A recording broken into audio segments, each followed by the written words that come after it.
भाव रूप से मन द्रव्य वर्गणाएं तो अभी भी आ रही हैं। वचन योग की भी द्रव्य वर्गणाएं उनको आती हैं, जिसे दिव्य ध्वनि कहते हैं। हृदय के अंदर उनका अष्ट पाखुड़ी वाला द्रव्य मन होता है, अपने यहाँ भी है, भगवान को भी है। वहीं से अपन ये सब संचालन करते हैं। जहाँ ये अपनी हड्डियाँ खत्म होती ना, सीने की हड्डी जहाँ खत्म होती है, उसके नीचे ऐसा एक छोटा सा 8 पाखुड़ी का कमल होता है। उसकी आकृति कमल के आकार की होती। वहाँ से ही ये सारा मन अपना जितना संचालित हो रहा है, सब वहाँ से संचालित होता है। वो द्रव्य मन उनके पास विद्यमान रहता है। पूज्यवर नेमीचंद महाराज के द्रव्य संग्रह की टीकाकार ब्रह्मदेव सूर्य ने इस बात का जवाब दिया है कि उनके द्रव्य मनोवर्गणाएं आने के कारण से उनका मनोयोग बनता है। कसाय के द्वारा उनका कर्म बंद हो गया। परम औदारिक शरीर नहीं है, लेकिन औदारिक नाम कर्म का उदय तो है ही। परम औदारिक तो हमारी श्रद्धा का विषय है। कर्म सिद्धांत में परम औदारिक औदारिक के दो भेद नहीं किए गए, औदारिक ही है। परम औदारिक तो हमारी श्रद्धा में आया, हमारी आस्था में आया। औदारिक शरीर के ही दो रूप हैं, एक परम औदारिक और औदारिक। चूँकि 13वें गुणस्थान में औदारिक नाम कर्म का उदय है, जब नाम कर्म का उदय है तो वहाँ योग होगा ही होगा। इसलिए दो मनोयोग, सत्य मनोयोग और अनुभव मनोयोग, दो वचन योग, सत्य वचन योग, अनुभव वचन योग और औदारिक काय योग। औदारिक काय योग 13वें गुणस्थान में औदारिक मिश्र काय योग भी वहाँ पर विद्यमान है। क्योंकि जब कोई केवली समुद्घात करते हैं तो उस समय औदारिक मिश्र काय योग बनता है। दूसरा कार्मण काय योग भी 13वें गुणस्थान में विद्यमान है। जब वो समुद्घात करते हैं तो 3 समय के लिए उनका कार्मण काय योग बनता है। इसलिए 13वें गुणस्थान में कार्मण काय योग होने से आश्रव है, औदारिक काय होने से आश्रव है, औदारिक मिश्र काय होने से इरियापथ आश्रव है, और वचन योग और मनोयोग होने से भाव भली न सही द्रव्य मनोयोग तो है, और उसी के कारण से इरियापथ आश्रव होता है। यदि भाव मन होता तो सांप्रायिक आश्रव होता, लेकिन वहाँ भाव मन है नहीं, द्रव्य मन की वर्गणाएं आती हैं। 24 घंटे वो 9 कर्माहार ग्रहण करते हैं। अपन लोग भी भोजन से जिंदा नहीं है। 24 घंटा अपना शरीर 9 कर्म वर्गणाओं को ग्रहण करता है। 24 घंटे। यदि इस पूरे शरीर को यदि हवा पैक कर दिया जाए, पेंट पोत दिया जाए, पूरे छिद्र बंद कर दिए जाए, सारे शरीर के छिद्र बंद हो जाएं, व्यक्ति घुट जाएगा। कितने खिलाते रहो, कितने पिलाते रहो। तो अपन लोग भी केवली भगवान 9 कर्माहार करते हैं। पूरे चारों तरफ से शरीर 9 कर्म वर्गणाओं को ग्रहण करता है, उससे उनका संचालन होता है। इसलिए योग मानने में कोई बाधा नहीं है, क्योंकि वैसा कार्य भी देखा जा रहा है और कारण भी देखा जा रहा है। भाव मन ना सही, लेकिन द्रव्य मन तो है। शीला जैन भोपाल से पूछती हैं, नमोस्तु गुरुदेव, भगवान महावीर स्वामी की दिव्य ध्वनि को झेलने वाले गौतम गणधर थे, तो क्या 24 भगवान के अलग अलग गणधर होते हैं क्या? सभी के अलग अलग गणधर होते हैं। जैसे भार्गव देव के 84 गणधर थे, एक तीर्थंकर के 114 गणधर तक भी हुए हैं। पारसनाथ के 10 गणधर थे। भगवान महावीर स्वामी के 11 गणधर थे। सबके गणधर अलग अलग। गणधर एक वो उपाधि है जो मुनिराज अपनी योग्यता से प्राप्त करते हैं। उनमें संख्या नई संख्या का कोई मतलब नहीं है, और सबके गणधर अलग है। एक तीर्थंकर का गणधर दूसरे तीर्थंकर के गणधर नहीं बन सकता, वो उसके पहले ही मोक्ष चला जाएगा। सौरभ जैन बिजवी से पूछते हैं, मेरे मार्ग प्रदर्शक आराध गुरुदेव के चरणों में बारंबार नमस्तु। हम सच्चे मन से संकट के समय या खुशी के समय गुरुदेव आपको याद करते हैं और आचार्य श्री को याद करते हैं, तो क्या आपको उसकी कोई अनुभूति होती है? देखो, मुझे तो सदा अनुभूति होती है। बस इतना है कि तुम मुझे याद करते हो ना, तो मेरी गद्दी नहीं खुलवा दे, अन्यथा तो मैं तो गद्दी खुलजाते मेरी गद्दी ही समाप्त हो जाएगी। क्योंकि इतने सारे लोग याद करते हैं और सभी याद करने यदि मेरी गद्दी खुजली चलेगी तो चमड़ी ही खत्म हो जाएगी वहाँ पर। इसलिए गद्दी तो नहीं खुलवाती, लेकिन साधु सदा एक अपनी करुणामयी वर्णाए रहता है। वह सदा फीलिंग में रहता है। वो जानता है कि ऐसा कोई भी क्षण नहीं है जिस समय कोई ना कोई तो दुखी होगा। और जब कोई ना कोई दुखी होगा तो ये भी मुझे मालूम है कि दुख में तुम याद किए बिना रहोगे नहीं, कोई ना कोई तो याद करते ही है। दुख में सुमरन सब करे, इसलिए एहसास प्रगट रूप में नहीं होता।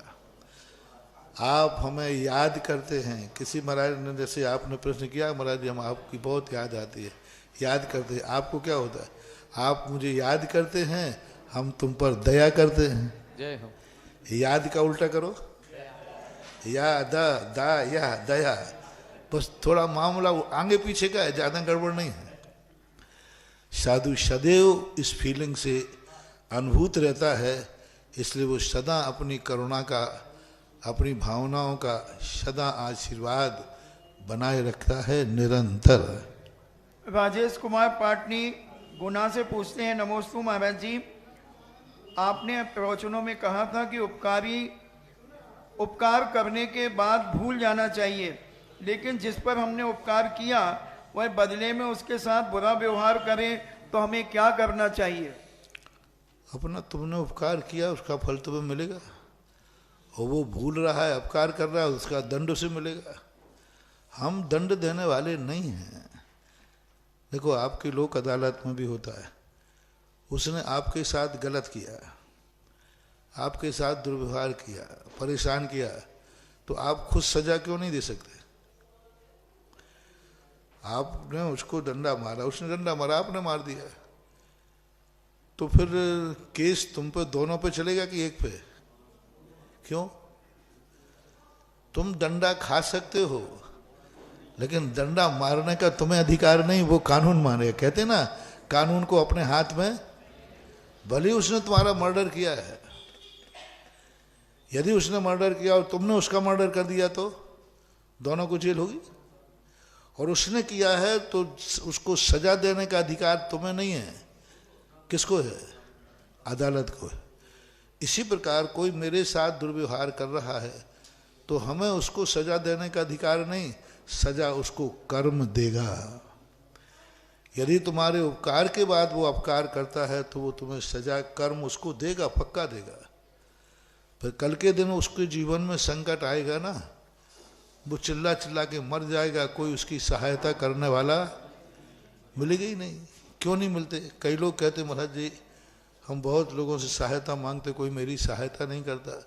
मैंने कहा इसलिए नहीं करता कि तुमने कभी किसी ने सहायता की होगी और तुमने सहायता के बदले उसके साथ दुर्व्यवहार, उसका अभिशाप है तुम्हें।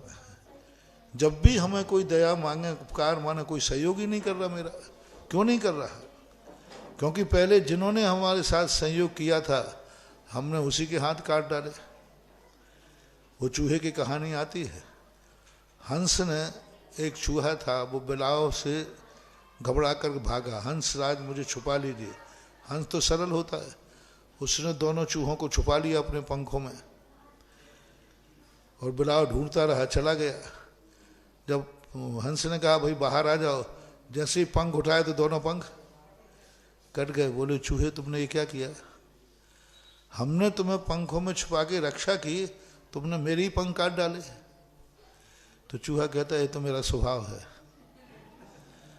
अब बोलो उसके बाद चूहे को कौन छुपाएगा? जिन हंस ने, जिन पंखों ने हमें सहारा दिया, हमने उन्हीं पंखों को काट दिया। तो ये चूहे के स्वभाव के लोग होते हैं। इसलिए बताते हैं जब से चूहों को यह अभिशाप है, आज तक चूहों को कोई सुरक्षा नहीं देता, क्योंकि जिसने चूहों को सुरक्षा दी उसी का उसने कुतरन किया।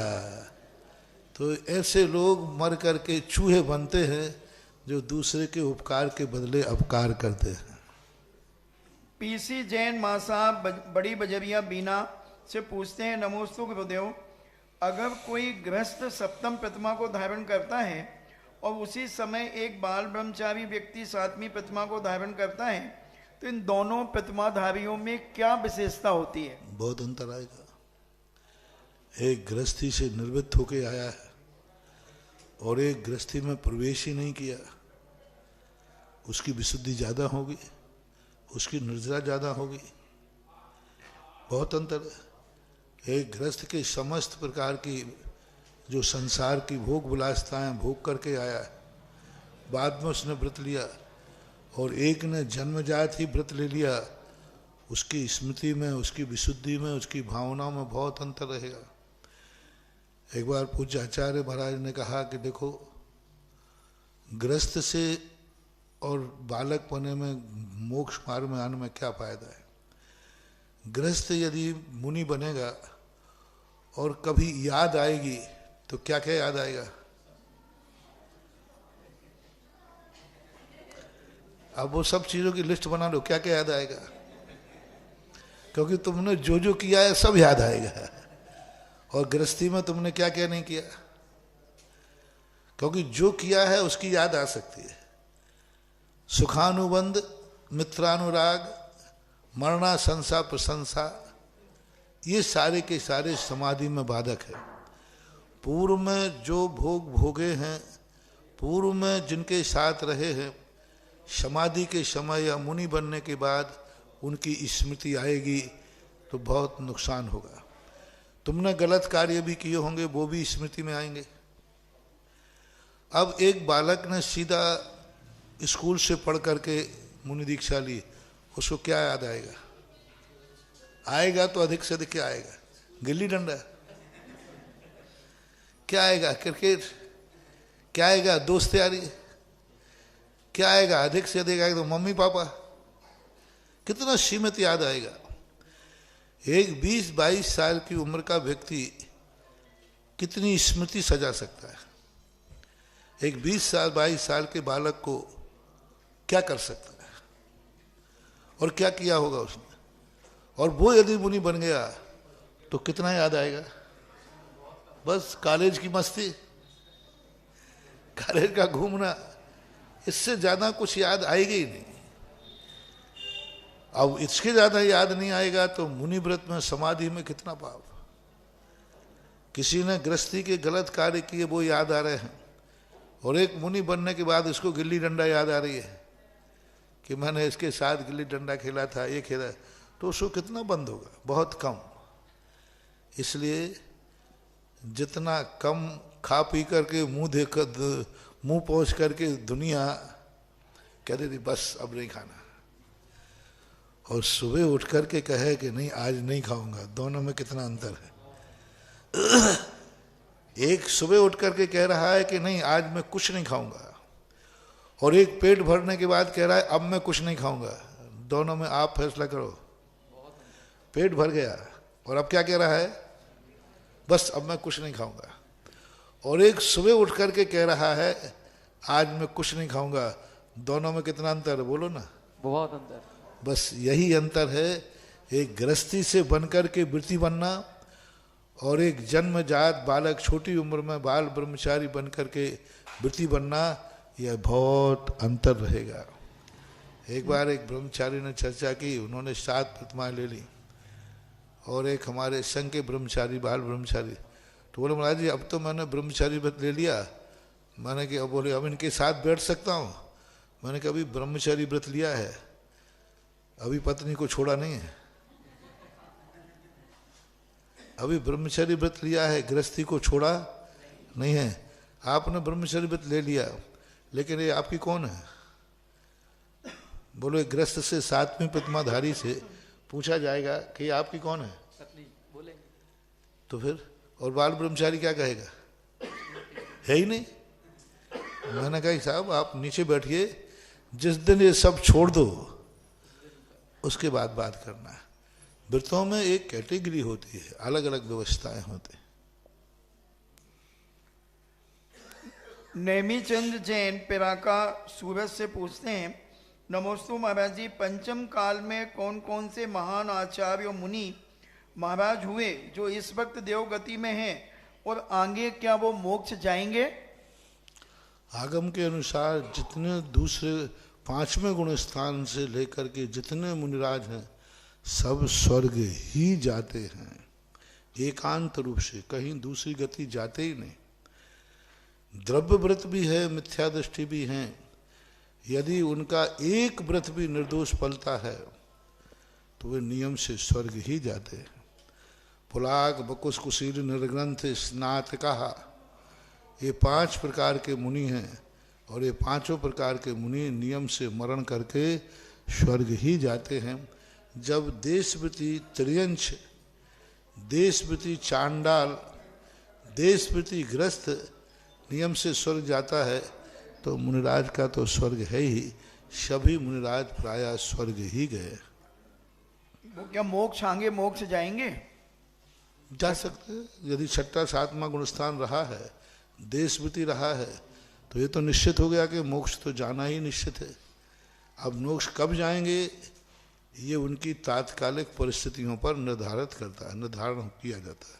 लोकेश पाटनी सुभाष नगर भीलवाड़ा से पूछते हैं, मेरे और मेरे परिवार के समाज के, सुभाष नगर समाज के आदरणीय गुरुदेव के पावन चरणों में सत नमन। गुरुदेव, दीपावली पर्व का जैन समाज में निर्माण लाड़ू का जो महत्व है वो समर्पित करने का आगम में क्या समय है? क्योंकि मंदिरों में अलग अलग समय में लाड़ू समर्पित किया जाता है।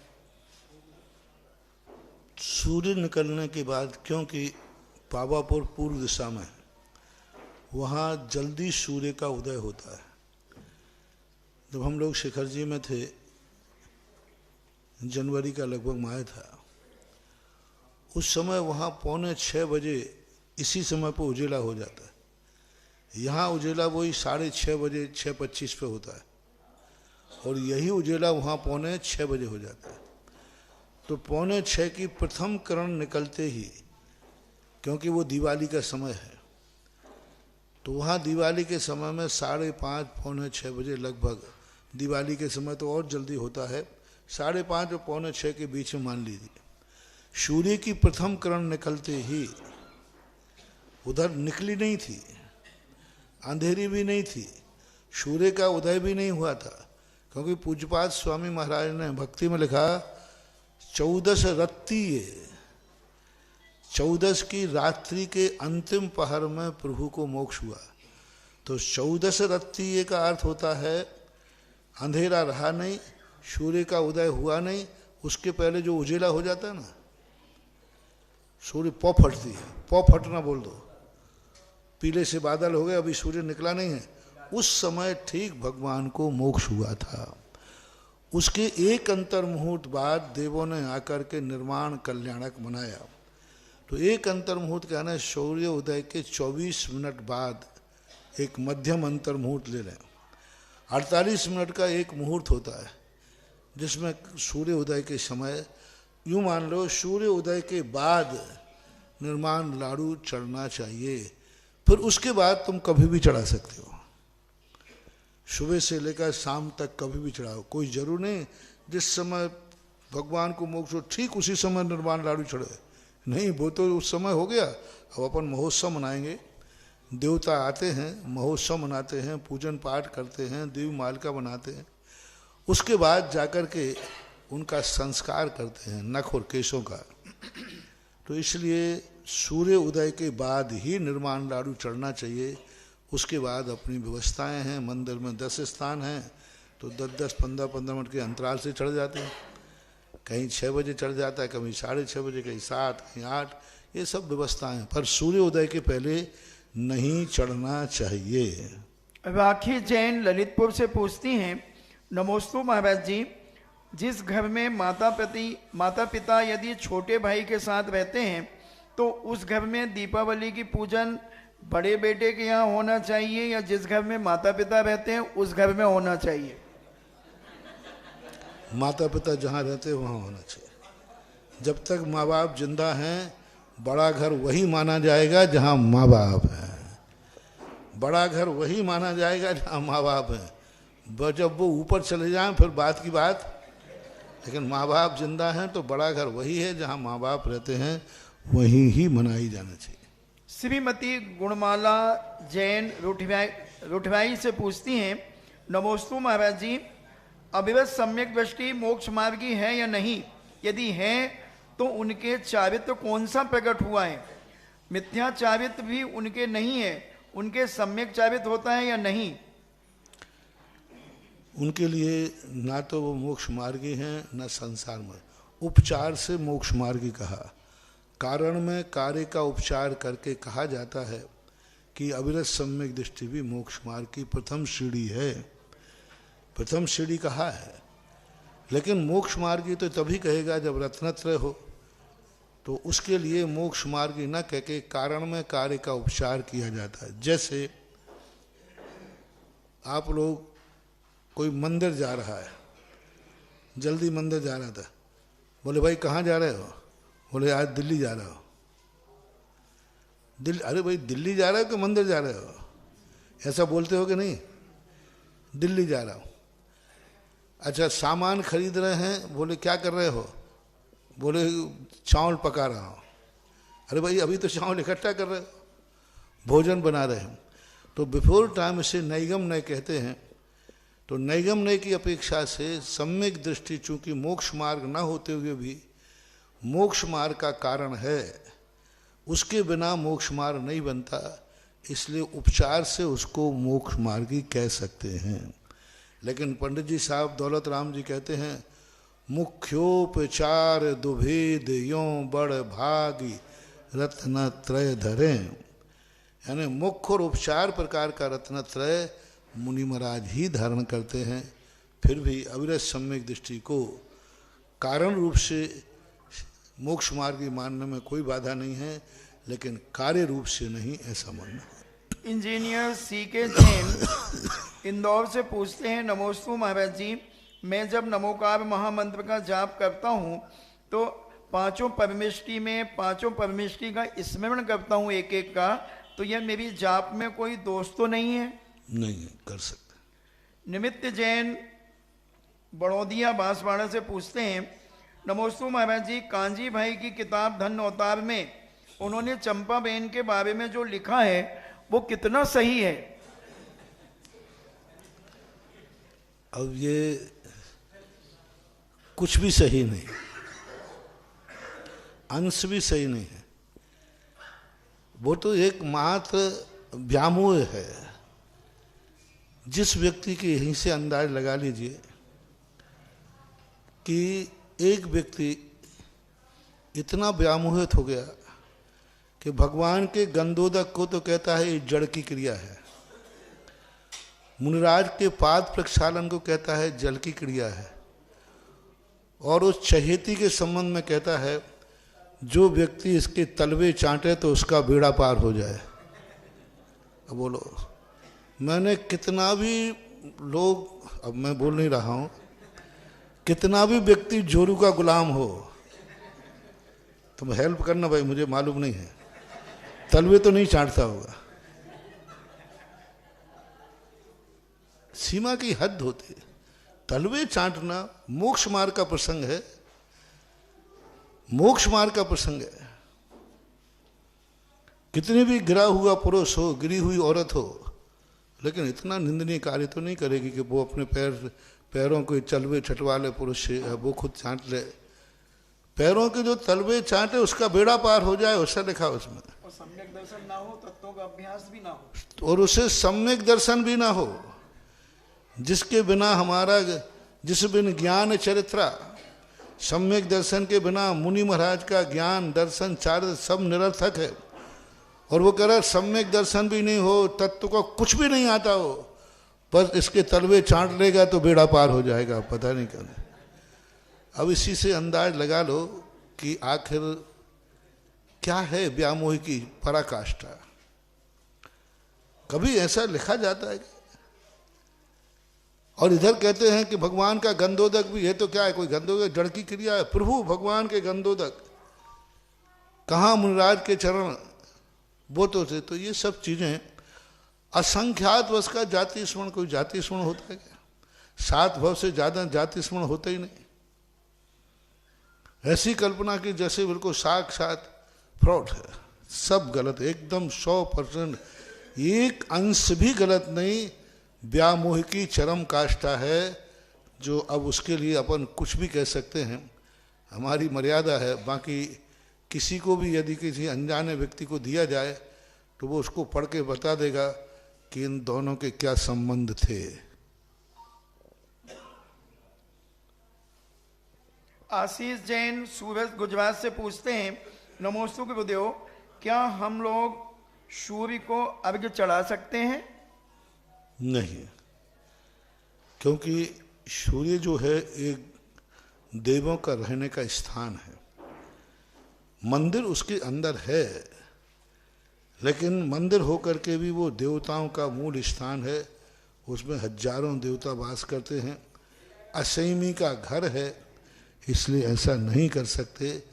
चक्रवर्ती ने जो किया था, उनको भगवान का दर्शन हुआ था तब जाकर के।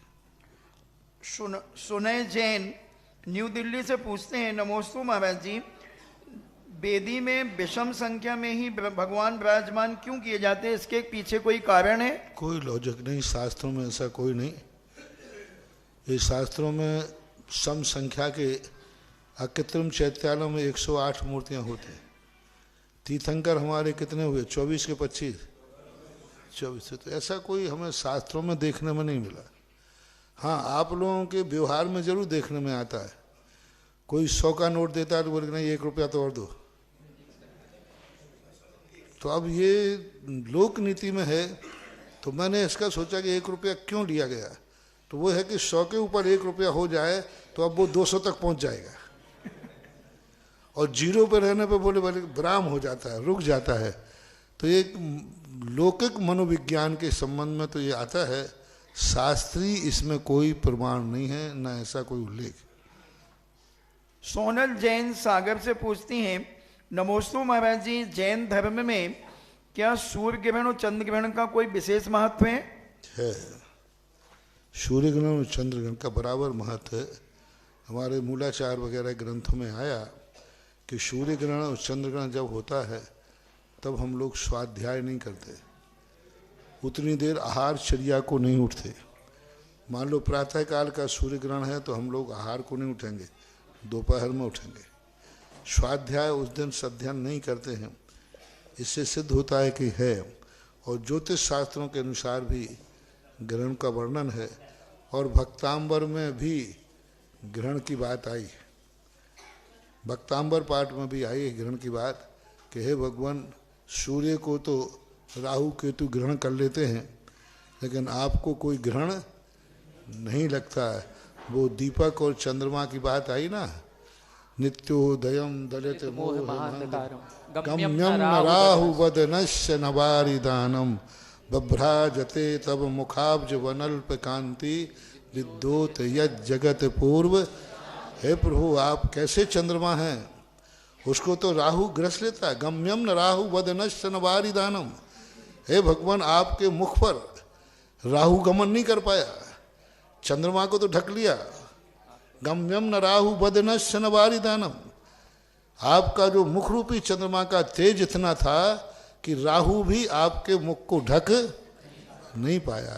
गम्यम न राहु।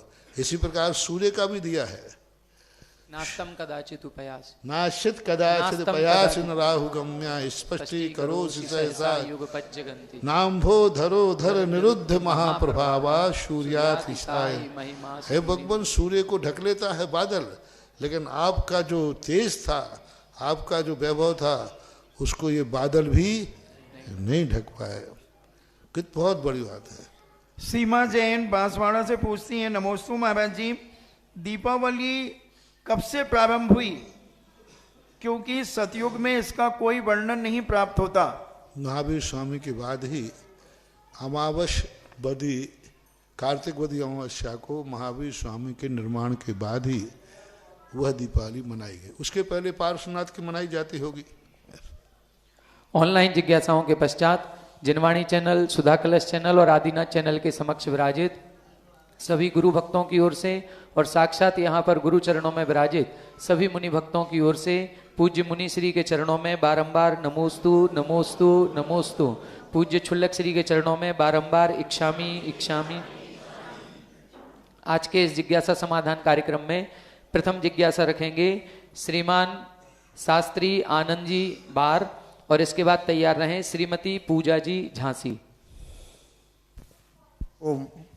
पूश्री के चरणों में बारंबार नमोस्तु। पूश्री मेरा ओम।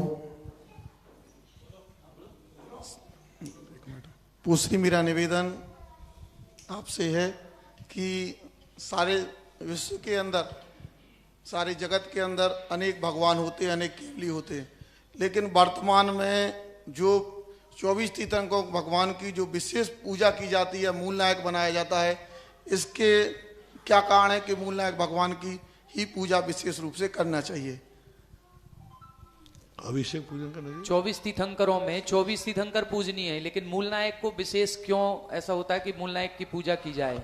मूल नायक में किसी को तो हमें बैठाना पड़ेगा, क्योंकि मूल सारी कुंडली मूल नायक की तरफ चली जाती है, क्योंकि वो हम उस करके, जैसे कोई व्यक्ति है परिवार के, सब परिवार हैं, लेकिन परिवार का मुखिया कोई एक परिवार का अलग ही रहेगा, तो हमें 24 तीर्थंकरों के लिए कोई ना कोई एक तो बनाना पड़े। हम किस नाम को पुकारें, किस नाम की छाया में रहें, तो हमारे लिए जब मूल नायक बनाते हैं तो उनकी स्थितियाँ बना ली जाती हैं, इसलिए जिससे कि मूल नायक के अनुसार ही फिर हमारे गांव की, परिवार की, सबकी कुंडली उसी पर आधारित हो जाती है।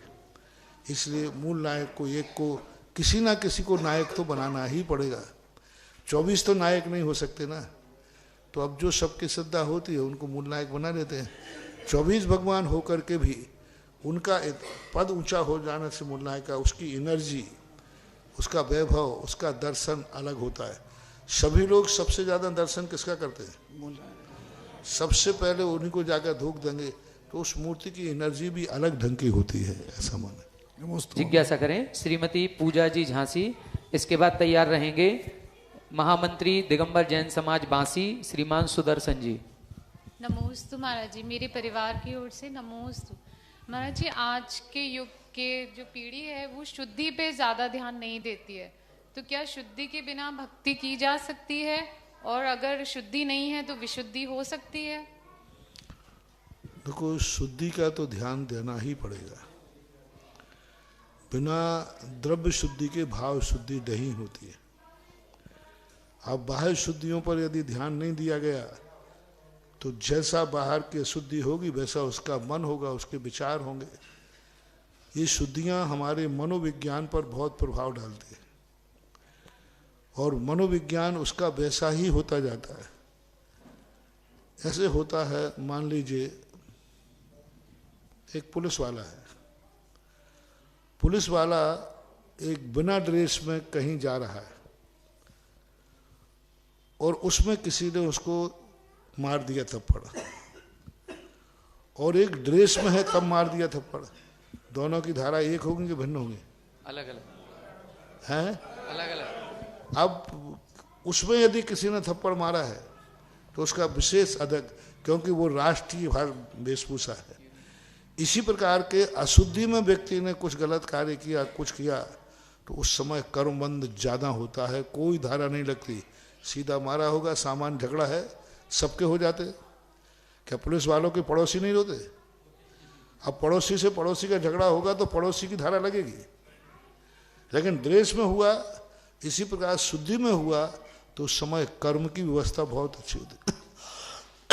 यदि वो शुद्ध वस्त्रों में है, मंदिर में धोती दुपट्टा पहन के आया है, शुद्ध वस्त्रों में आया है, उस समय उस पर धारा अलग लगेगी, उस समय पुण्यबंध अलग होगा, उस समय कोई गड़बड़ करेगा, कोई गलत होगा तो उसका प्रभाव अलग पड़ेगा। नकारात्मक ऊर्जाएं उस समय उसको छूती नहीं, क्योंकि अभी शुद्धि का वस्त्र है। और वही व्यक्ति मंदिर में अशुद्ध कपड़े पहनकर आया है तो बस उस पर सामान्य होगा, उस पर कोई संरक्षण नहीं होगा। कुछ भी नकारात्मक होगा तो एक सामान्य खाते में डाल दिया जाएगा, जैसे झगड़े होते रहते हैं। इसलिए शुद्धि का तो ध्यान रखना ही चाहिए क्योंकि ये शुद्धि तुम्हारे गृहस्थों के लिए विशेष महत्व की है। इससे आपका मन, इसके विचार, इसके आचार, इसके बहुत बड़े दुष्परिणाम देखे जाते जो शुद्धियों का ध्यान नहीं रखते। पैसा होगा लेकिन शांति नहीं होगी, शरीर स्वस्थ होगा लेकिन शांति नहीं होगी, सब कुछ होगा लेकिन मन ऐसा महसूस करेगा जैसे अधूरेपन का। भोजन कर लिया लेकिन ऐसा लगेगा जैसे कुछ वही नहीं। सब तरफ करने के बाद वो उसको टेंशन बना रहेगा, क्योंकि उसने अशुद्धि में, पूरी चीज़ों को अशुद्धि में ध्यान रखा। जहाँ अशुद्धि की बात आप लोगों को कही गई है वहाँ आपको ध्यान रखना चाहिए। वो अशुद्धियाँ आपके जीवन के लिए बहुत कार्यकारी हैं। आप लोग गृहस्थ हैं, आपका सुख आपके अधीन नहीं है, आपका दुख मात्र आपके अधीन नहीं है। आप सुखी हैं लेकिन परिवार का दूसरा व्यक्ति दुखी है तो हैं? आपको नींद आ रही है लेकिन परिवार में किसी को नहीं आ रही है तो आप अकेले सुखी नहीं रह सकते। परिवार का एक भी व्यक्ति दुखी है तो सारा परिवार दुखी होता है। इसलिए आप लोगों को ये मर्यादाएं जो बनाई गई हैं वो शुद्धि रखना चाहिए। द्रव्य शुद्धि, क्षेत्र शुद्धि।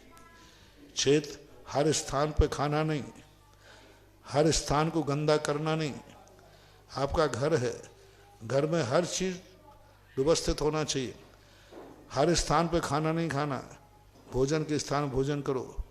हर स्थान को अशुद्ध नहीं करना, जूते चप्पल पहनकर हर पूरे मकान में नहीं घूमना। आज सबसे बड़ी अशुद्धि ये हो रही है, पूरा मकान अशुद्ध हो गया, क्योंकि ऐसा कोई कोना नहीं बचा जहाँ पर जूते चप्पल, थोड़ी बहुत रसोई बची थी वहाँ भी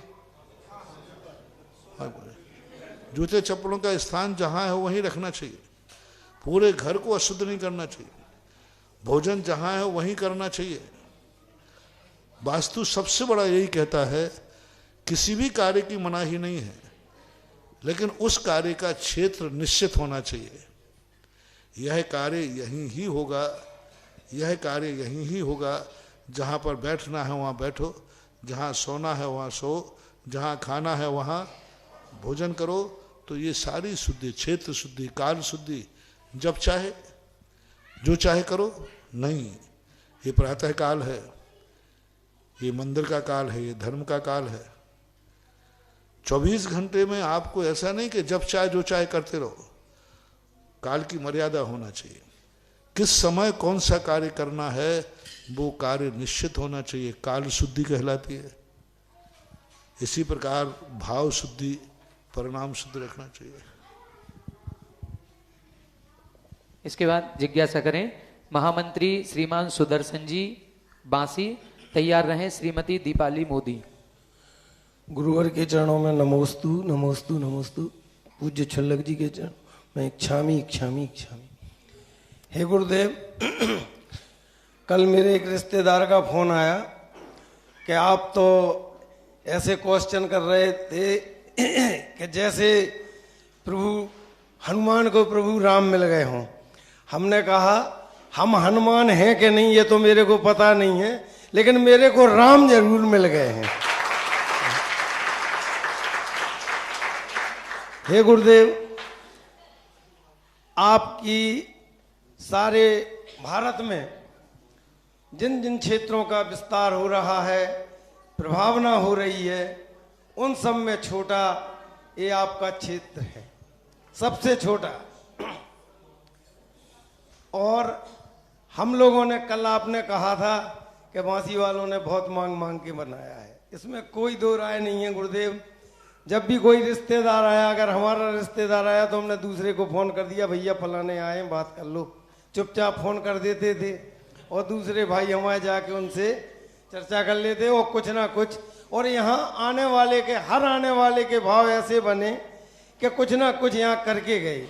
अभी कानपुर वाले आमोद जी आए और उनने देखा, बोले भाई यहाँ तो सब कुछ लुटा देने का मन है हमारा, तो केवल अगर पंच कल्याण नहीं होता तो मैं तो यहाँ सब कुछ लुटा देता। और उनने एक झूमर बोल के गए कि मेरी तरफ से ये झूमर जरूर लगवा देना, जितने चाहे कहा है। और वो आज आके मंदिर जी की शोभा बढ़ा रहा है। तो मैं ये कहना चाहता हूँ गुरुदेव, यहाँ हर आने वाले के भाव यहाँ ऐसे क्यों बने कि सबने बोल हाथ जोड़े नहीं हम लोगों ने और उनके मुख से पूरा सहयोग मिला। जब कोई अच्छे मन से कोई चीज बनाई जाती है और अच्छी चीज बनती है, अच्छा मन हो और अच्छा कार्य हो। कभी कभी मन अच्छा होता है लेकिन कार्य अच्छा नहीं होता, कभी कभी कार्य अच्छा होता है मन अच्छा नहीं होता।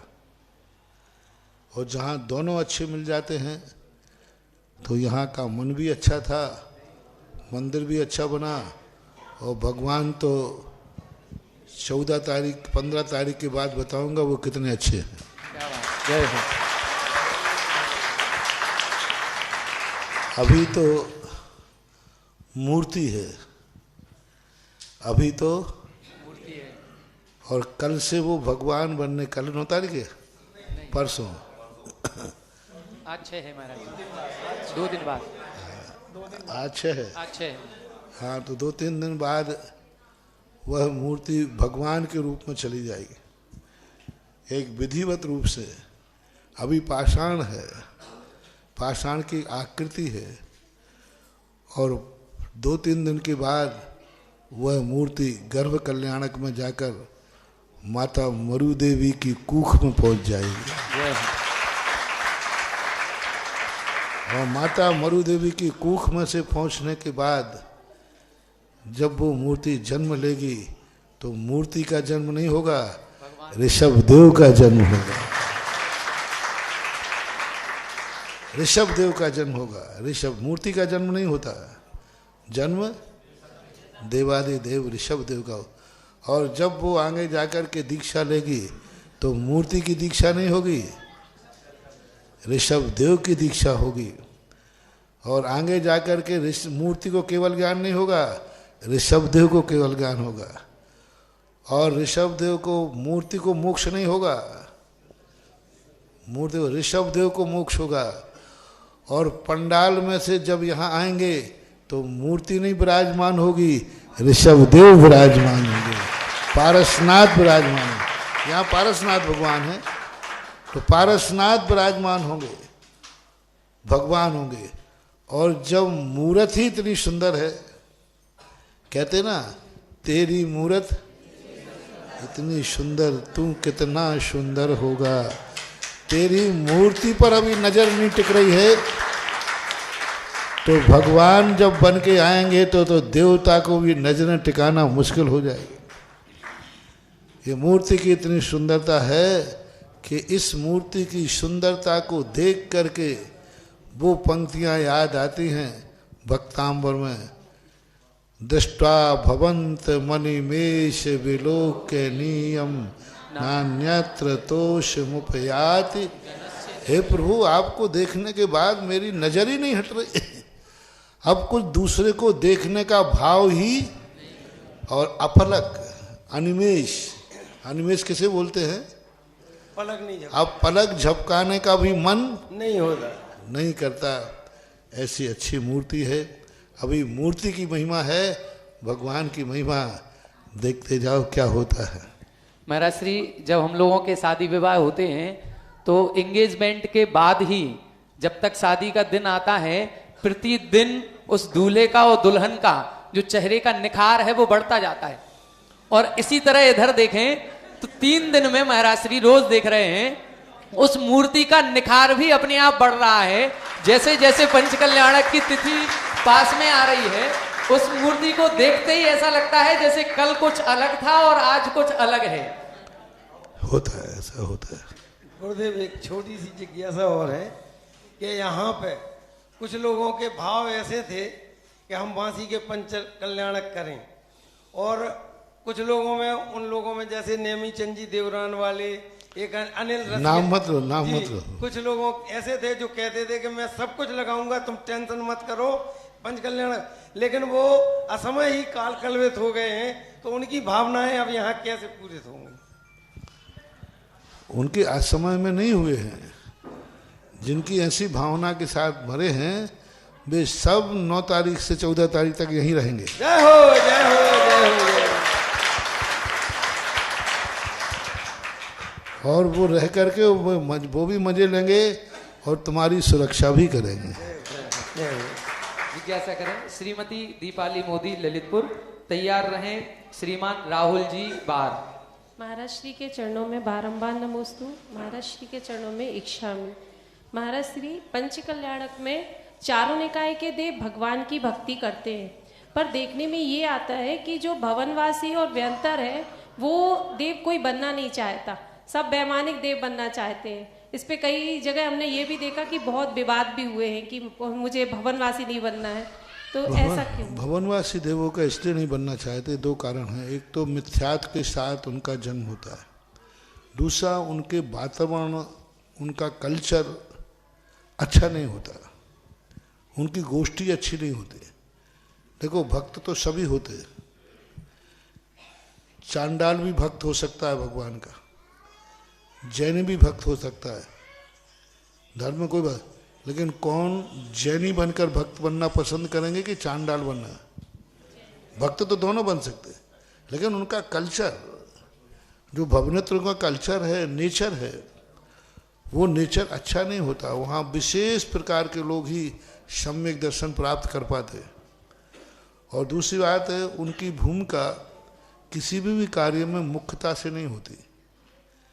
पंचकल्याणक में भवनेत्रकों का कोई स्थान नहीं है, कोई भी स्थान नहीं, कोई भी कार्य नहीं। मात्र दो कार्य भवनेत्रों के मिलते हैं। एक तो 56 कुमारियाँ जो बनती हैं वो भवनेत्रक में से होती हैं, और एक जब भगवान का अंत मोक्ष कल्याणक होता है तो अग्नि कुमार देव बनते हैं वो। बाकी पूरे पंचकल्याणक में इन 3 निकाय वालों का कोई विशेष भूमिका नहीं है।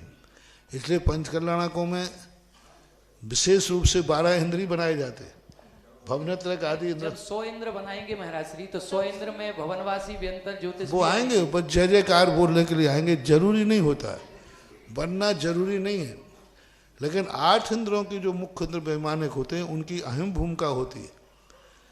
वो तो वंदना के लिए बनाते हैं, जय जयकार। वो कहते हैं ना, सौधर्म अभिषेक करता है, ईशान छत्र लगाता है, सनत कुमार महेंद्र चबर ढोड़ते हैं, और शेष इंद्र जय जयकार करे हैं, जय जयकार करते हैं। इसलिए सब उत्कृष्ट पद पर बैठ करके दोनों बन करके भक्ति करना चाहते हैं। जो वैभव के साथ, इज्जत के साथ जो भक्ति होती है वो एक भक्ति कहलाती है। ऐसा महाराज श्री, और आपने ये बोला अभी कि जो 9 वर्गणाएं रहती है उनसे अपन को एनर्जी मिलती रहती है, तो जो उपास करते हैं, जो भोजन नहीं कर रहे हैं, आज मान लो 14 से किसी का उपास है, तो वो सिर्फ वर्गणाओं को ही ग्रहण करते रहते हैं जिससे उनमें शक्ति आती रहती। पर कोई व्यक्ति ऐसा रहता महाराज जी जो एकासन भी नहीं कर पाता, उनमें एकासन करने की भी शक्ति नहीं रहती, तो ऐसा कैसे होता है? और कोई लोग ऐसे होते हैं कि 10 एकास कर जाते हो, पता ही नहीं चलता। 10 उपवास के बाद भी ऐसे लगते हैं कि कुछ पूछो मत। तो वो सब नौकर्म वर्णा है, उनके शरीर की नौकर्म वर्णाएं पूर्ण अच्छी तरह ग्रहण नहीं कर रहे। औदारिक नाम कर्म उनका कमजोर है। औदारिक नाम कर्म कमजोर होने से जो नौकर्म वर्णाएं जितनी तेजी से ग्रहण करना चाहिए थी वो ग्रहण नहीं कर पा रहा है। और किसी का औदारिक नाम कर्म इतना पावरफुल होता है कि ये ना भी खाएं तो भी 24 घंटे वर्णाएं ग्रहण करके उसको उनको एनर्जी देती रहती है। तो ये औदारिक नाम कर्म की अनुभाग शक्ति के ऊपर आधारित है। वो यदि कमजोर हो रहा है, एकासन भी नहीं कर पा रहा है, तो उसको औदारिक शरीर का अनुभाग शक्ति कमजोर है, इसलिए उसकी ऐसी स्थिति हो रही है।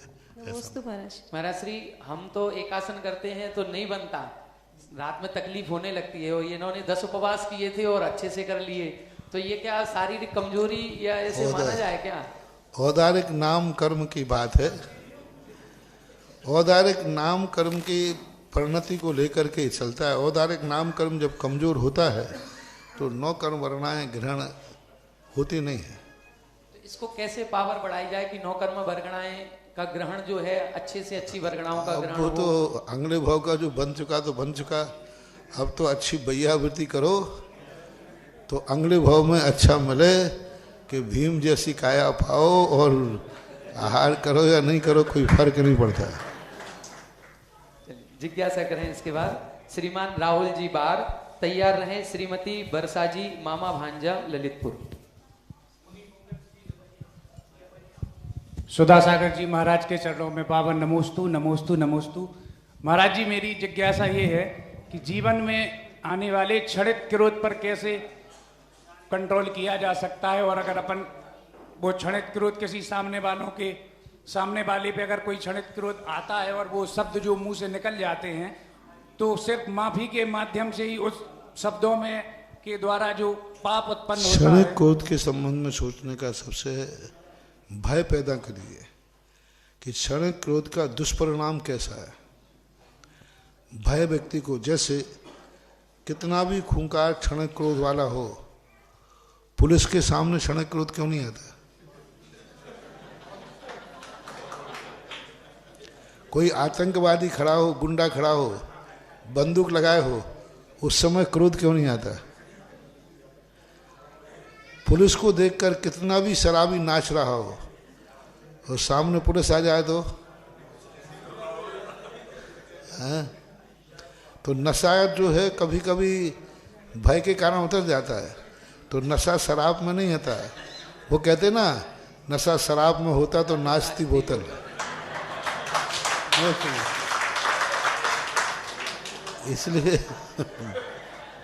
इसलिए क्रोध जो है हमारी एक बहुत बड़ी भूल है। हमें क्रोध आता है कमजोर पर, कमजोर व्यक्ति पर आता है। क्रोध आता है व्यक्ति को, सबसे बड़ा मूर्ख व्यक्ति है जो अपने से कमजोर को देखकर क्रोध करता है, और अपने से बलजोर आ जाए तो क्रोध आता भी है तो मुंह से नहीं आता है। तो अपन को ये देखना चाहिए हम किस पर क्रोध कर रहे हैं। कमजोर पर। ये कमजोर पर क्रोध करने से होगा क्या, और उसके दुष्परिणाम देखना चाहिए कि यदि मैंने क्रोध किया तो क्षणिक क्रोध में कितना बड़ा नुकसान है।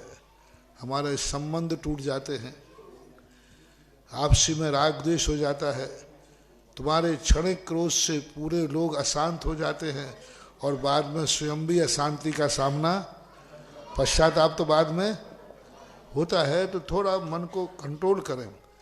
जिस समय ऐसे क्रोध की संभावना हो, मौन ले लें अथवा उस स्थान को छोड़ दें थोड़ी देर के लिए। क्षणिक क्रोध ज़्यादा देर का नहीं होता। ऐसा करो, तुम एक नियम ले लो, जब भी तुम्हें गुस्सा आए, जब भी आए, 1 घंटे बाद करना। अभी गुस्सा आ गया, ठीक है, कितने बजे अभी? 6:30 लगभग। ठीक है बेटा, मैं 7:30 बजे निपटाऊंगा। गुस्सा आ ही नहीं सकता, थोड़ा टालना है।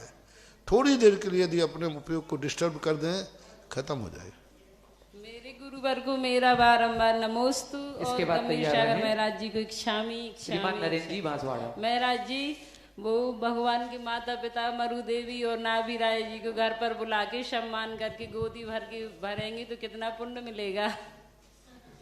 जो नाभिराय और मरु देवी बने हैं, उन माता पिता को घर पे बुला करके उनकी गोदी भरते हैं, सम्मान करते हैं, तो उसमें कितना पुण्य का अर्जन होता है? बहुत पुण्य का है। बंदे तदगुण लब्धे। हम ऐसे माता पिता को सम्मान करेंगे, कल हमें ऐसे माता पिता मिलेंगे जैसे तीर्थंकर को मिल रहे हैं। कल के दिन हमारी गोदी में भी ऐसे महान बेटे जन्मेंगे जैसे मरु देवी के जन्म थे। हमारे यहाँ एक सिद्धांत है सीधा, जो जिसको पूछेगा वो बनेगा। बंदे तदगुण लब्धे। जो जिसको पूछेगा, जो जिसको बॉस मानेगा, भगवान को पूछेंगे भगवान बनेंगे, महाराज को पूछेंगे महाराज बनेंगे। हम माता पिता को पूछते हैं तो उन जैसे माता पिता बनेंगे, और उन जैसे माता पिता बनेंगे यानी उन जैसा बेटा हमारे यहाँ होगा। कभी ऐसा बेटा होगा जो सारे 3 लोग का पालनहारा है। वो माताएं ऐसे बेटे का पालन करती हैं जो 3 लोग का पालनहारा होगा। तो ये उपलब्धि उस समय उनके माता पिता को, मैंने कहा था ना अभी ललितपुर में, कि जिनको जिस पद के प्रति लालसा हो कि मैं कभी पंच कल्याणक में ऐसे पदों पर मैं बैठूं, उन पदों का जो बन चुके हैं, बन रहे हैं, उनको रिस्पेक्ट करो, सम्मान करो, उनकी खुशी में शामिल हो सकता है उनके जलते हुए दीपक से हमारा बुझा हुआ दीपक जल जाए।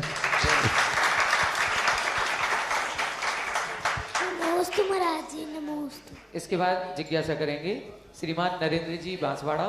तैयार रहें श्रीमती सुमन जैन बांसी।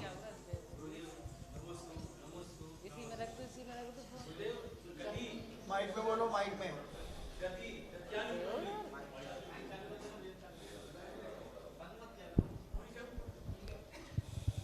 गति, गत्यानुपूर्वी और आयु तीनों में अविनाभावी संबंध है या नहीं?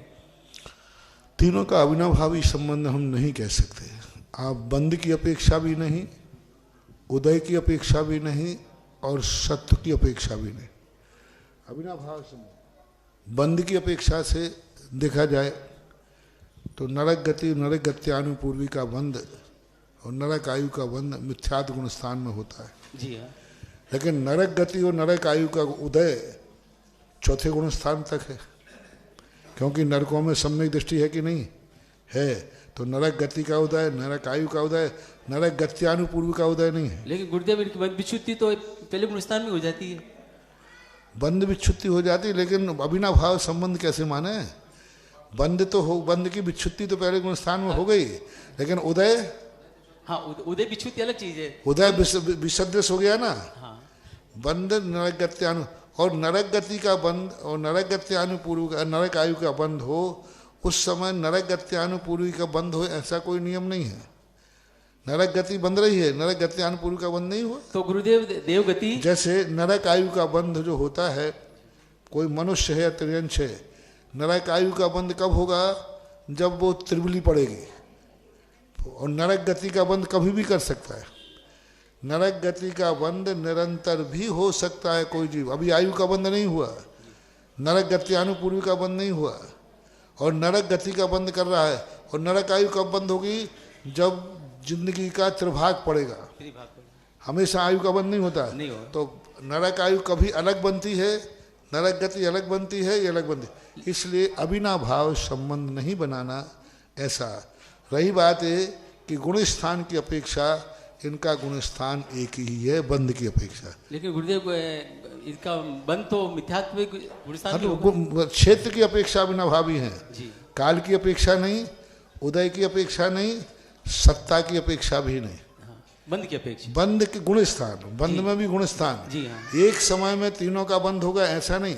नरक गति, नरक गत्यानुपूर्वी बंद रही है और नरक आयु का बंद नहीं हो रहा है। दो बन सकती है, आयु बंद तो त्रिपुरी में बंधेगी। इसलिए इस अपेक्षा से सत्य की अपेक्षा में तीनों बन सकती हैं। नरक आयु का जहाँ सत्ता है वहाँ नरक गति, नरक गत्यानुपूर्वी की सत्ता नियम से होती है। अब उदय के संबंध में देखो, नरक गत्यानुपूर्वी का उदय नियम से मिथ्यात्व गुण स्थान में ही होगा। ऐसा नियम नहीं है, क्योंकि छायक सम्यक दृष्टि मर करके जब नरक जाता है तो वो नरक गत्यानुपूर्वी का गुणस्थान चौथा गुणस्थान में होता है। तो गुरुदेव जो छायक समय दृष्टि जीव होता है और वो मरकर जो नरक गति में जाता है, तो ऐसा कहते हैं कि एक समय के लिए मिथ्यात्व में प्रवेश करता है, एक अंदर मूर्त के लिए। वो तीर्थंकर का है, छायक सम्यक दृष्टि के लिए नहीं है। तीर्थंकर प्रकृति के साथ जो क्षयोपम सम्यक दृष्टि बद्याय, इसको जिन्होंने आयु का बंद कर लिया है पहले, बाद में तीर्थंकर प्रकृति का बंद हुआ है और वो क्षयोपम सम्यक दृष्टि है, तो नियम से एक अंतर मुहूर्त के लिए वो मिथ्यात्व में हो जाएंगे। तो लेकिन सुने, लेकिन राजा सैनिक नरक गया, तीर्थंकर प्रकृति को बंद करके गया, लेकिन वो मिथ्या दृष्टि नहीं हुआ क्योंकि छायक समय दृष्टि था। तो क्या समय दृष्टि जीव नरक में जा सकता है? जाता ही है। बद्यायुष के तो राजा सैनिक गए ना। नहीं गए साहब, उन्होंने तो बिना छायक समय दृष्टि प्राप्त करके और फिर वो जा सकता है नरगति में। हाँ फिर गए ना, छायक सम्यक दर्शन। तीर्थंकर प्रकृति नरक आयु का बंद किया पहले, बाद में छायक सम्यक दर्शन तीर्थंकर प्रकृति का बंद किया और नरक गए, तो उनकी नरक गति का भी उदय है, नरक गत्यानुपूर्वी का उदय है और नरक आयु का भी उदय है। तो प्रथम नरक तक। तो इन्होंने नरक गति का पहले बंद कर लिया था। प्रथम नरक बिन षडभु ज्योतिष बान भवान सांड नारी। प्रथम नरक बिन सम्यक दृष्टि प्रथम नरक को छोड़ करके अन्यत्र मिथ्यात्व के साथ जाता है, पहले नरक में जा सकता है। नमस्ते। इसके बाद जिज्ञासा करें श्रीमती सुमन जैन बांसी, आज की अंतिम जिज्ञासा। नमोस्तु महाराज जी, नमोस्तु महाराज।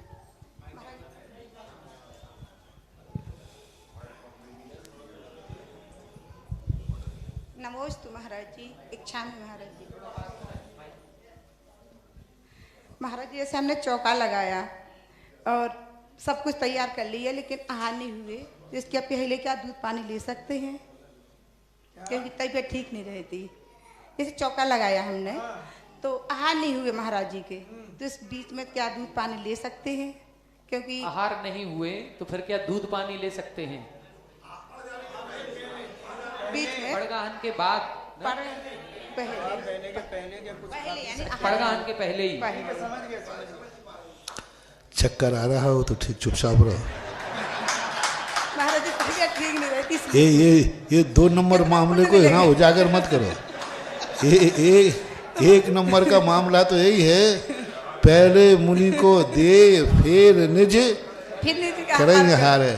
अब 2 नंबर की बात को चुपचाप रखा करो, उजागर मत करो। अभी उजागर कर देंगे तो जो नहीं खा रहा वे भी कहें महाराज ने छूट दे दी है। उसमें नंबर तो कटेंगे बराबर, नंबर तो कम होंगे। एक बिल्कुल कोई अन्न जल भी ग्रहण नहीं किया और आहार दे रहा है, और एक चाय पानी करके आहार दे रहा है, नंबर तो कम होंगे, वो तो है।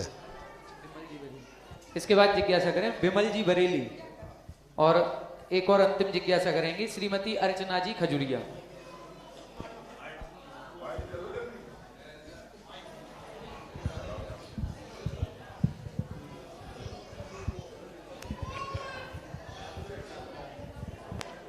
परम गुरुवार स्वरत सागर जी महाराज जी के चरणों में बारंबार मेरी और बरेली दिगंबर जैन समाज की तरफ से नमोस्तु करते हुए एक छोटी सी जिज्ञासा सांधारा के संबंध में, व्यवस्था के संबंध शांति। गुरुवर, आपके आशीर्वाद से सांधारा एक विशेष और अक्षयकारी रूप में जो है सकल जैन समाज में जानी जाती है। मेरे यहाँ भी बरेली नगर में भी सांधारा सकल समाज की तरफ से सामूहिक रूप से बड़े रूप में की जाती है। वहाँ पर प्रतिदिन जो है 2 सांधाराएँ होती हैं। प्रथम सांधारा श्री जी मंदिर जी के लिए और द्वितीय सांधारा गौशाला के दान के लिए। लेकिन उस व्यवस्था से संबंधित एक छोटा सा प्रश्न है, जिज्ञासा है कि गुरुवर, जब सांधारा होती है तो जो व्यक्ति सांधारा को, जलधारा को एक टक अपने नेत्रों से एक तक देख रहे हैं, उनकी समस्या संबंधी प्रश्न है। और जो सांधारा की बोली लेकर जो सांधारा कर रहे हैं, उनके साथ के जो लोग जो है एक बार एक से एक उठता है, फिर दूसरे उठते हैं, बराबर जो हाथ लगाते हैं, उनके कारण जो एक तक सांधारा जो देख रहे हैं, उनकी सांधारा देखना जो है प्रभावित होता है। तो क्या सांधारा जो एक तक देख रहे हैं, वो उनके सांधारा देखने से उनको जो है उनकी नेत्र ज्योति में या नेत्र रोग में कुछ उस सांधारा का प्रभाव पड़ता है? बहुत हाँ। बहुत अच्छा है। लेकिन शांति धारा करना और देखने में अंतर तो आएगा, करने वाला ज़्यादा पावरफुल है। लेकिन जो हाथ लगा रहे हैं और जो देख रहे हैं, देखने वाले को ज़्यादा पुण्य होगा, हाथ लगाने वाले को कुछ नहीं होगा।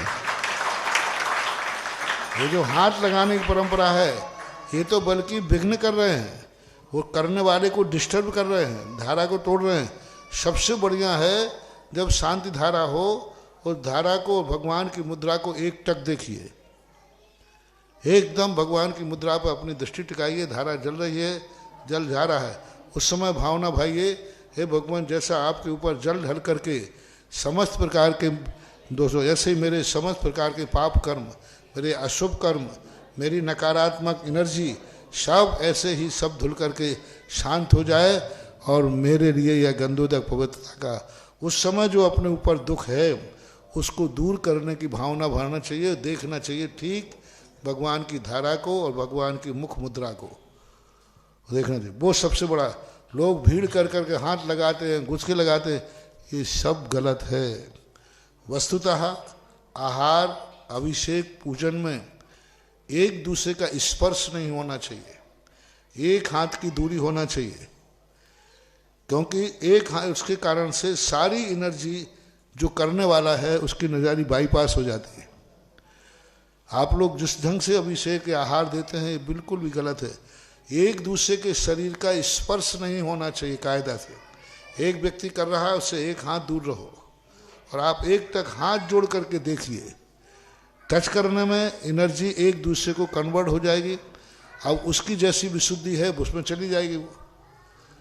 तो ऐसा करके आप जो व्यवस्था यही है, सब एक तक आंख बंद करके आंख खोल के देखें, करने वाले को करने दें तो ही अच्छा रहता है। आप परिवार वाले भी डिस्टर्ब ना करें। एक व्यक्ति कर रहा है, सारे परिवार यदि उसकी अनुमोदना करेंगे तो पूरे परिवार को वो एनर्जी जाएगी और वो परिवार के सब लोग एकदम घुस जाते हैं, तो उनकी ही शांति धारा टूटती है। एक को भी नहीं मिली, किसी को भी नहीं मिलती। ऐसा नमोस्तु। अंतिम जिज्ञासा करें अर्चना जी खजुरिया ललितपुर। गुरुदेव के चरणों में बारंबार नमोस्तु। क्षुल्लक श्री को इच्छामी महाराज श्री, जब तीर्थंकर जन्म लेते हैं तो दीक्षा के पहले तक उनका पूरा भोजन देवकृत होता है, देव लेके आते हैं, और दीक्षा के बाद मनुष्य जो भी भोजन देते वो उसको ग्रहण करते हैं। तो महाराज की ऐसी क्या उनकी शारीरिक व्यवस्था होती होगी कि इतना दिव्य भोजन भी वो मतलब हो जाता, क्योंकि निहार तो होता नहीं है दोनों में। तीर्थंकर को जन्म से ही आहार तो वो लेते हैं, बहुत पावरफुल आहार होता है उनका। चक्रवर्ती आदि होते हैं तो उनका इतना भोजन होता है कि एक लड्डू पूरा ललितपुर संभाग खा जाए तो भी वो पूरा लड्डू नहीं खा पाएंगे, और इतना तथा खाएंगे और खाते ही तुरंत लोटा लेके दौड़ेंगे, पचेगा ही नहीं। इतना गरिष्ठ होता है, इतना गरिष्ठ होता है, उसके बावजूद भी उनको निहार नहीं होता है। ना मल जाते हैं, ना मूत्र जाते हैं, ना पसीना आता है, सारा डाइजेस्ट हो जाता है, सब पच जाता है। उनकी एक अलौकिक शक्ति होती है, इसलिए तो उनकी शक्ति कितनी महान शक्ति होती है। और जब वो दीक्षा ले लेते हैं तो उनको तो 63 रिद्धियाँ प्राप्त हो जाती हैं। इस भोजन का कोई महत्व ही नहीं रहा। क्या 6 महीने 11 महीने 11 महीने 13 महीने 7 दिन के बाद क्या लिया? 3 अंजलि गन्ने का रस, ये कोई भोजन है क्या? कितने दिन के बाद? 1 साल भर के बाद ध्यान में बैठे हो, 3 अंजलि गन्ने का रस लिया। ये तो नाम मात्र को था, वो तो एक चर्या का प्रदर्शन। दीक्षा लेने के बाद आहार उनका मात्र एक दस्तूर मानो, कोई 2 गिलास लेकर बैठ गया, कोई 3 अंजलि जल लेके बैठ गया, कोई 1 अंजलि खीर लेके बैठ गया। तो वो तो नैमित्तिक क्रियाएं हैं। उनकी सबसे बड़ी शक्ति होती है रिद्धियाँ। उनको दीप्ति नाम की रिद्धि प्राप्त हो जाती है, उनको अक्षीण महालय नाम की रिद्धि प्राप्त हो जाती है, अक्षीण महानस नाम की रिद्धि प्राप्त हो जाती है। जो 1 अंजलि ग्रास भी इतना पावरफुल बन जाता है रिद्धियों के माध्यम से, और वे आहार भी न करें तो उनके शरीर की कांति किंचित मात्र भी मलिन नहीं होती। शरीर में जैसे आप लोग उपवास करेंगे तो शरीर में मुरझाहट आएगी, होठों पे पपड़ी आ जाएगी, गला सूखेगा, उनका ऐसा कुछ नहीं होता। जैसे दीक्षा के बाद उनकी तपस्या, साधना और संयम का जो प्रभाव है और तपस्या का जो प्रभाव है, उस कारण से आहार कोई मायना नहीं रखता, और गृहस्थ अवस्था में मायना रखता है तो देवताओं के द्वारा आता ही है। नमोस्तु। आज पूज्य गुरुवर की नवदा भक्ति पूर्वक आहारचर्या कराने का सौभाग्य जिनको प्राप्त हुआ, ऐसे श्रीमान राकेश जी, अनीता जी, राशि, राजदीप, चारू, समस्त सतभैया, शिखर चंद जी अलिया, रविंद्र जी अलिया, रोहित जी अलिया, समस्त अलिया परिवार को आज उनके परिवार की ओर से पूज्य गुरुवर की आरती यहाँ पर होगी। और पंडित श्री दयाचंद जी शास्त्री बार वाले समस्त परिवार, आपको भी पूज्य गुरुवर की आरती करने का सौभाग्य प्राप्त हुआ है। दोनों परिवार आगे आएंगे और पूज्य गुरुवर की आरती यहाँ पर करेंगे।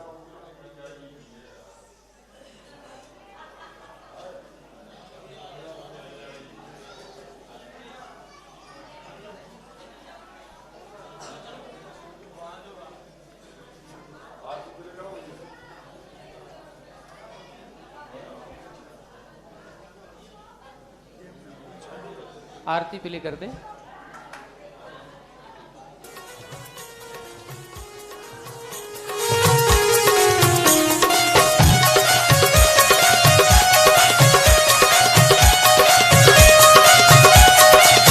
सुधा सागर की गुण आगर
ओम ओम ओम।